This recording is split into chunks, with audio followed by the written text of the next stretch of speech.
Hello दोस्तों, स्वागत है आपका इस के क्लासेस में। आज हम आपको नाउन बताएंगे, नाउन क्या होता है, नाउन के पांचों प्रकार के बारे में बताएंगे और विस्तार पूर्वक बताएंगे। किसी तरह की परेशानी होता है तो आप हमें कमेंट कीजिएगा, हम उसका रिप्लाई जरूर देंगे। आप हमारे चैनल पर पहली बार आए तो हमारे चैनल को सब्सक्राइब कर दीजिएगा। चलिए हम इस वीडियो को स्टार्ट करते हैं। सबसे पहले पहला है मेरा कि नाउन क्या है। तो नाउन पहले जानना जरूरी, नाउन होता क्या है। तो आप सुने होंगे कि नाउन और यानी संज्ञा बहुत आदमी के मुंह से सुनेंगे, बहुत व्यक्तियों के मुंह से सुनेंगे। तो आज मैं आपको बता दूं कि किसी भी व्यक्ति, वस्तु, जाति, स्थान, भाव या स्थान के नाम को हम क्या बोलते हैं, नाउन बोलते हैं। दुनिया में जितना भी वस्तु होता है या वे आदमी होते हैं, व्यक्ति होते हैं, या जाति हो, भाव हो या स्थान हो, भाव मतलब विचार, जो भी हो, ये इन सभी चीज़ों को हम क्या बोलते हैं, नाउन बोलते हैं। तो नाउन को अंग्रेजी में उसका भी डिफिनीशन हम लिख दिए हैं, वो भी आप पढ़ लीजिएगा। A noun is a word, word यानी शब्द, यूज्ड एज द नेम, नाम ऑफ अ पर्सन। एक व्यक्ति हो या कुछ भी हो, आदमी हो, प्लेस हो या थिंग्स, कुछ भी हो, तो इन सबों को हम क्या बोलते हैं, नाउन बोलते हैं। तो जैसे एग्जाम्पल में हम कुछ शब्द लिख दिए, जैसे पहला है कि मनुष्य जाति। क्या है, मनुष्य जाति। मनुष्य भी क्या एक तरह से नाउन है, और मनुष्य का ये क्या, ये मनुष्य जो एक शब्द, ये क्या जाति का उत्पन्न करता है, क्योंकि मनुष्य शब्द के अंदर बहुत सारा आदमी या व्यक्ति का नाम आता है। अमेरिका एक देश है, एक ही देश है, इसे भी नाउन बोलेंगे। भारत भी एक ही है, एक स्थान है जिसको हम अंग्रेजी में बोलते हैं प्लेस। क्या बोलते हैं, प्लेस। भारत भी क्या है, एक प्लेस यानी स्थान है। ये अमेरिका भी क्या है, एक स्थान है। बचपन ये क्या है, भाव है। क्या है, भाव है। मिठास ये भी क्या है, भाव है। ये दोनों भाव से उत्पन्न होते हैं। और किताब, किताब क्या है, किताब तो जानवे करते हैं, वस्तु है। क्या एक वस्तु है, जैसे हम थिंग्स बोलते हैं, क्या बोलते हैं, थिंग्स बोलते हैं। अगर आपको इसका पीडीएफ चाहिए सारा चीज़ों का, तो आप हमारे टेलीग्राम ग्रुप से जुड़ सकते हैं। टेलीग्राम ग्रुप का जो है यहाँ पे नाम दिया गया, यहाँ पे देख सकते हैं, इससे आप जुड़ सकते हैं। ये हमारा इंस्टाग्राम का आईडी है, ये मेरा यूट्यूब का आईडी है, और ये मेरा ट्विटर का आईडी है। चलिए हम आगे बढ़ते हैं। तो नाउन यही होता है। तो किसी व्यक्ति, वस्तु, स्थान, भाव के नाम को क्या बोलते हैं, नाउन बोलते हैं, यानी संज्ञा बोलते हैं। यही शब्द जो लिखा है, इसी शब्द को 5 भागों में बांट दिया, यानी नाउन के जो पुत्र हैं वो 5 पुत्र हैं। पहला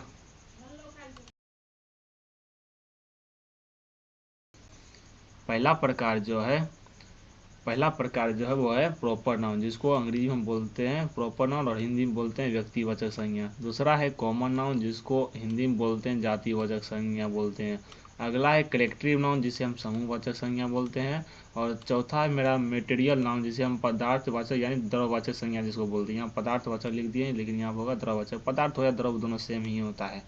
यहाँ क्या हो जाएगा, द्रववाचक संज्ञा हो जाएगा। आप द्रववाचक संज्ञा लिख लीजिएगा, नहीं तो आगे हम इसका डिफिनेशन बताएंगे, वहाँ द्रववाचक संज्ञा लिखा हुआ है। चलिए आगे चलते हैं। अच्छा, 5वां है ऑब्स्ट्रैक्ट नाउन यानी भाववाचक संज्ञा। ये नाउन के 5 पुत्र हैं, यानी नाउन के 5 प्रकार हैं, जिसको बोलते हैं व्यक्तिवाचक संज्ञा, जातिवाचक संज्ञा, समूहवाचक संज्ञा, भाववाचक संज्ञा और द्रववाचक संज्ञा बोलते हैं। चलिए पहला हम जान लेते हैं प्रॉपर नाउन यानी व्यक्तिवाचक संज्ञा क्या है। तो व्यक्तिवाचक संज्ञा क्या है, इसको समझते ध्यान पूर्वक समझिएगा। अगर कोई दिक्कत हो तो आप हमें कमेंट जरूर कीजिएगा। चलिए, तो भाववाचक संज्ञा समझ लेते, सॉरी व्यक्तिवाचक संज्ञा समझ लेते हैं, जिसको अंग्रेजी में हम बोलते हैं प्रॉपर नाउन। क्या बोलते हैं, प्रॉपर नाउन बोलते हैं इसको अंग्रेजी में हम। तो प्रॉपर नाउन क्या होता है, इसको ध्यान से पूर्वक समझिए। चलिए, तो है क्या व्यक्तिवाचक संज्ञा,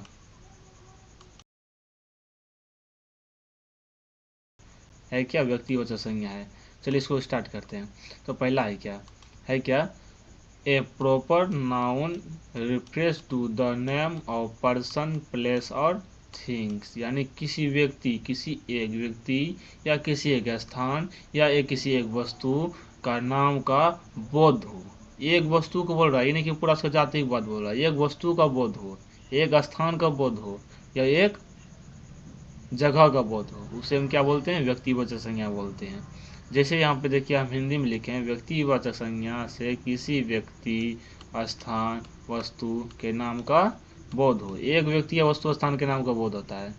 किसी एक, यहाँ एक लिखने के लिए छूट गया तो यहाँ लिख दीजिएगा एक, किसी एक व्यक्ति या वस्तु स्थान के नाम का क्या बोध हो, यहाँ पे एक होगा, क्या होगा, एक होगा।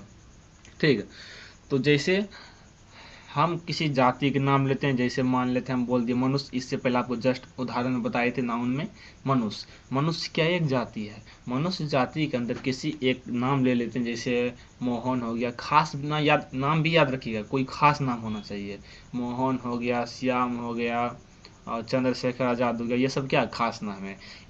ये सब नाम है जो एक ही नाम है और खास नाम है, इसी को हम क्या बोलेंगे, व्यक्तिवाचक संज्ञा। अगर हम किसी मनुष्य का नाम ले लिए तो वो हो गया मेरा व्यक्तिवाचक संज्ञा, अगर मनुष्य बोल दिए, अगर उस जाति बोल दिए तो हो गया मेरा जातिवाचक संज्ञा, क्योंकि मनुष्य जो शब्द है उस शब्द के अंदर बहुत सारा मनुष्य का नाम आ जाता है, बहुत सारा मनुष्य उसके अंदर समाहित है। तो व्यक्तिवाचक संज्ञा इसी को कहते हैं। जैसे उदाहरण अभी हम लिए हैं जस्ट भगत सिंह लिए हैं, महात्मा गांधी, ये सब दुनिया में एक ही हैं और इसे हम क्या बोलते हैं, व्यक्तिवाचक संज्ञा बोलते हैं, क्योंकि इसके जाति का ना बोध होगा, सिर्फ इसका बोध हो रहा है, एक व्यक्ति का बोध हो रहा है, एक जगह का बोध हो रहा है और एक स्थान का बोध हो रहा है। ठीक है, तो इसमें और बहुत सारा चीज़ उदाहरण ले सकते हैं, जैसे टेबल है, टेबल लेंगे तो वो हो गया मेरा जातिवाचक संज्ञा, उसी के अंदर हम किसी टेबल का नाम ले लिया, लाल टेबुल, पीला टेबुल, फलाना कंपनी टेबुल, चिलना कंपनी टेबुल, ये जब नाम ले लिए तो हो गया मेरा, वो हो जाएगा मेरा व्यक्तिवाचक संज्ञा हो जाएगा। चलिए, तो प्रॉपर नाउन हो गया। अब सेकंड चलता है मेरा है कॉमन नाउन, यानी जातिवाचक संज्ञा जिसको बोलते हैं, क्या बोलते हैं अंग्रेजी में, अंग्रेजी में कॉमन नाउन बोलते हैं, हिंदी में क्या बोलते हैं, जातिवाचक बोलते हैं। चलिए इसको समझते हैं, ध्यानपूर्वक समझेंगे और विस्तार पूर्वक समझेंगे। A common noun refers to person, place, things in general sense, यानी कहने का अर्थ है पर्सन मतलब व्यक्ति, प्लेस मतलब जगह, थिंग्स मतलब स्थान, तो इन सब के जाति का अगर बोध होता है, किसका बोध होता है, जाति का बोध होता है, संपूर्ण जाति का बोध होता है। जैसे अभी हम जस्ट आपको बताए, इससे 2 बार हम डिस्कस कर चुके हैं, जैसे मनुष्य बोले, मनुष्य क्या एक जाति है, संपूर्ण व्यक्ति का जो जाति होता है, जैसे आदमी हो या स्त्री हो, पुरुष, ये सब क्या है, ये सब जाति के अंदर आ जाता है, किसके अंदर आता है, जाति के अंदर आ जाता है। तो मनुष्य बोल दिए, मनुष्य एक जाति है, मनुष्य शब्द के अंदर बहुत सारा आदमी का नाम जो है समाहित है। तो यहाँ क्या बोला, जिस किसी एक शब्द से किसी संपूर्ण जाति का बोध हो, वह शब्द जातिवाचक संज्ञा कहलाता है। क्या कहलाता है, जातिवाचक संज्ञा कहलाता है। जैसे कार के अंदर कौन सा कार आता है, मर्सिडीज आ जाता है, स्कॉर्पियो आ जाता है, उसके बाद बहुत सारा कार का नाम आ जाता है। ठीक है, तो बहुत सारा कार का नाम होता है, ये हो गया मेरा कार जब बोल दिए तो हो गया मेरा जातिवाचक संज्ञा। उसी के अंदर जब किसी कार का नाम बोल दिए, मर्सिडीज, स्कॉर्पियो, बोलेरो, ये सब शब्द बोल दे, अगर नाम बोल दे तो हो गया मेरा व्यक्तिवाचक संज्ञा। अगर मोबाइल बोले, सिर्फ मोबाइल एक शब्द बोले तो हो गया मेरा जातिवाचक संज्ञा। अगर इसी के अंदर कोई मोबाइल का नाम ले लिए वो हो जाएगा मेरा व्यक्तिवाचक संज्ञा। जैसे रियलमी मोबाइल हो गया, ओप्पो मोबाइल हो गया, सैमसंग का मोबाइल हो गया, अगर ये सब नाम ले लेते हो गया मेरा व्यक्तिवाचक संज्ञा। अगर नाम नहीं लिए, सिर्फ मोबाइल बोले तो हो जाएगा मेरा जातिवाचक संज्ञा। अगला है पहाड़, क्या है, अगला उदाहरण में है पहाड़। पहाड़ तो बहुत सारा दुनिया में या हमारे देश में ही बहुत सारा पहाड़ है, अगर उसी के अंदर किसी पहाड़ का नाम ले लिए तो हो गया मेरा व्यक्तिवाचक संज्ञा। अगर पहाड़ का नाम नहीं लिए, सिर्फ पहाड़ बोले, अगर उसका जाति का नाम बोले तो हो जाएगा मेरा जातिवाचक संज्ञा। उसी प्रकार यहाँ मनुष्य है, पुरुष है, स्त्री है और गाय है, क्योंकि गाय के अंदर भी बहुत सारा गाय आता है, देशवाली गाय बोलता है या काला गाय बोलता है, उजरा गाय बोलता है, भूरा गाय बोलता है, ये सब क्या है, जाति का बोध कराता है। चलिए इसको समझ गए तो हम आगे बढ़ते हैं। अगला है क्या, कलेक्टिव नाउन यानी समूहवाचक संज्ञा। समूहवाचक संज्ञा क्या, जिसको हम अंग्रेजी में बोलते हैं कलेक्टिव नाउन। इसको पहले इसका अंग्रेजी डेफिनेशन हम पढ़ लेते हैं। Collective noun is the name of a group of person और things taken together and spoken of as a whole as unit. यानी कहने का अर्थ है, अगर किसी जाति के संपूर्ण समूह या समुदाय को बोध करता है, उसी को हम क्या बोलते हैं, समूहवाचक संज्ञा बोलते हैं। अगर मान लेते हैं किसी यूनिट है, कोई जाति है, कोई शब्द है, उसके अगर संपूर्ण जाति को बोध करता है तो वो क्या हो जाएगा मेरा,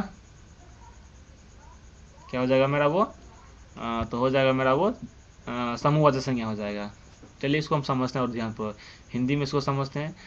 जो शब्द किसी एक जाति के संपूर्ण समूह या समुदाय का बोध कराता है, वह शब्द समूहवाचक कहलाता है। जैसे अभी हम बोल दिए कि जहाँ पे 2 से ज़्यादा व्यक्ति खड़े हो या बैठे हो, या 3 से ज़्यादा व्यक्ति खड़े हो, बैठे हो, 4 हो, 5 हो, उन सबों को हम क्या बोलते हैं? समूह। क्यों आप सुने होंगे गांव में भी सेविका होता है, यानी महिलाओं का एक समूह होता है। वो सब क्या, वो सब भी एक तरफ से क्या है? समूह समवाचक का उदाहरण है। शादी में गए होंगे, वो भी क्या है? समूह है, क्योंकि वहाँ बहुत सारा आदमी उपस्थित होता है। एक व्यक्ति की शादी करने के लिए, लड़की और लड़का उसका शादी करने के लिए बहुत सारा उपस्थित होते हैं, होते ना होते हैं। उसी प्रकार मेला गए होंगे, मेला में भी होता है। आप स्कूल गए होंगे, स्कूल में क्या है? एक एग्जाम पढ़ते हैं तो सब दोस्त नहीं होता है, वो सब क्या समूह नहीं हुआ? झुंड, यानी जहाँ पे आदमी सबका जमा हो।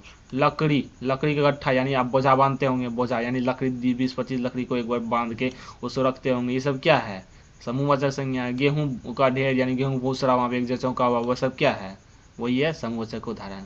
अगर समझ गए होंगे तो हम आगे बढ़ते हैं। अगर नहीं समझे, जो भी इस चीज़ के बारे में नहीं समझे, आप कमेंट कीजिए, हम उसको ठीक से समझाएंगे और नेक्स्ट वीडियो जरूर बनाएंगे।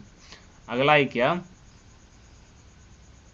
मेटेरियल नाउन, यानी द्रववाचक संज्ञा। मेटेरियल यानी जिसको अभी जस्ट ऊपर में बताए थे कि द्रव, पदार्थ भी बताए थे। द्रव मतलब पदार्थ भी बोल सकते हैं हम इसको, है ना। मेटेरियल नाउन इसको अंग्रेजी में बोलते हैं। इसका पहले अंग्रेजी हम पहले सुन लेते हैं कि अंग्रेजी में से क्या बोलते हैं। इसका डेफिनेशन क्या है? Material noun is the name of a metal और substance of which a things is made, यानी वैसन सामान, ऐसन पदार्थ, वैसन धातु और वैसन कोई द्रव हो जिसको हम तौल सकते हैं, नाप सकते हैं, लेकिन गिन नहीं सकते हैं, उसे हम क्या बोलेंगे? द्रववाचक संज्ञा बोलेंगे। उदाहरण इसका देख लेते हैं, हिंदी डिफिनेशन है क्या? जो शब्द किसी पदार्थ, धातु या द्रव को दर्शाता है, उनका बोध कराता है, वह शब्द द्रववाचक संज्ञा कहलाता है। इसको नहीं तो आप एक उदाहरण और लिख सकते हैं, यानी इसका एक डेफिनेशन और लिख सकते हैं।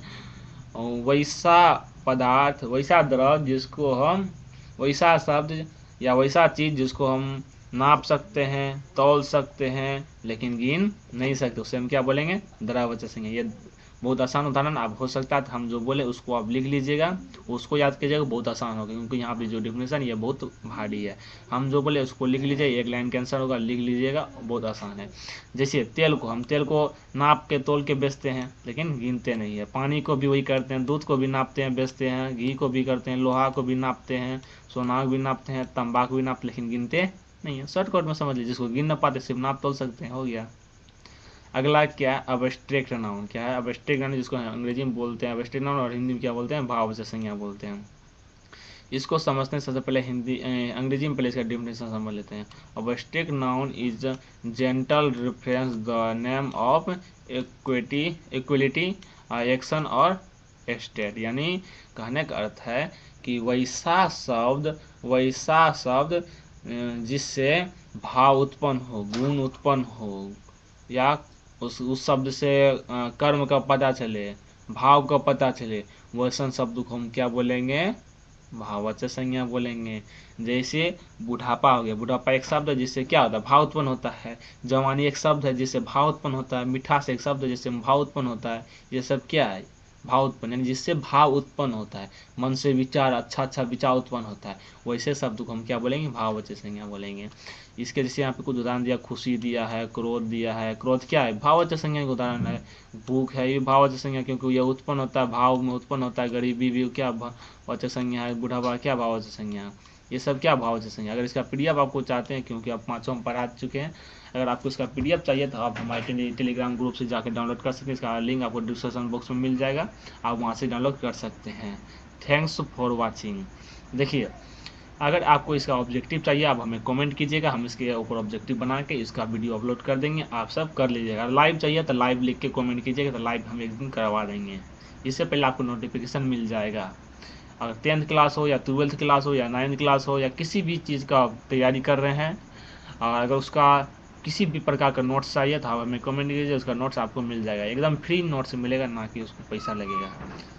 तो आप हमारे चैनल पहली बार है तो हमारे चैनल को सब्सक्राइब कर दीजिएगा और बेल आइकन को दबा दीजिएगा। कोई भी दिक्कत हो उसके लिए माफ़ी चाहते हैं। धन्यवाद।